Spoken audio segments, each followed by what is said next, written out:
I'm very passionate about this subject. I've got a history of working with sexually abused kids and teenagers, and I was the first male in 18 years that Family Planning Queensland had to go into schools to deliver healthy sexuality education. I still go into schools to work with the young men about respectful relationships, how do you negotiate consent and pornography. And one of the biggest dangers we now face is our mobile phones.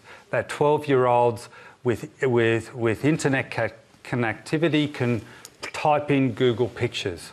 Now, there's a big movie out at the moment that everyone's raving about. You type bondage into Google Pictures, see what comes up. 12, 13, 14, 15-year-olds who are still developing their sexual identity, their cognitive pathways, are watching these images, and it's shaping what they perceive women want. And no one is telling them otherwise.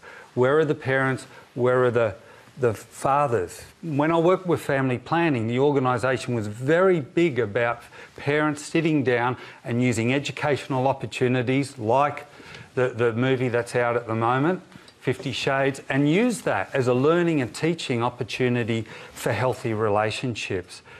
If it doesn't start with us, the parents, all they've got is the mobile phone and internet pornography to get their ideas on how to treat women. And that's frightening. That really is frightening. Natasha? Yeah.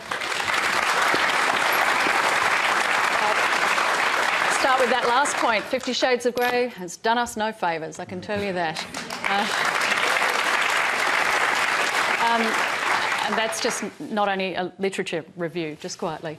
Look, I'm just glad I didn't say that was my favourite film. There are key things here. International evidence tells us very clearly there are two key predeterminants when it comes to the issue of violence against women, gendered violence. We know one of them is gender stereotyping and those rigid gender roles that probably do men and women no favours.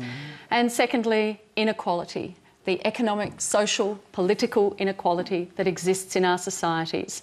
Political inequality, yep, I could talk about that. I know to this... Please don't. No. But what we do need, whether it's healthy, respectful relationships, education, whether it's role models that are not the hyper-masculine men on the one hand, we need strong, powerful female role models. Yes, I knew that when I got into Parliament 20 years ago. I understood it the other, 2 years ago when my daughter, who is now 6, didn't understand when Kevin Rudd became Prime Minister after Julia Gillard because she thought boys couldn't be Prime Ministers. So we have to remember that, Tony, role models make a difference. Respectful education makes a difference. And it's not only the parents, it's every sector, workforce, it's corporate, and it's getting to the education system, as everyone said. And you wonder about gender inequality. This is why you've had feedback on the panel tonight, because it matters how we're reflected and represented in society.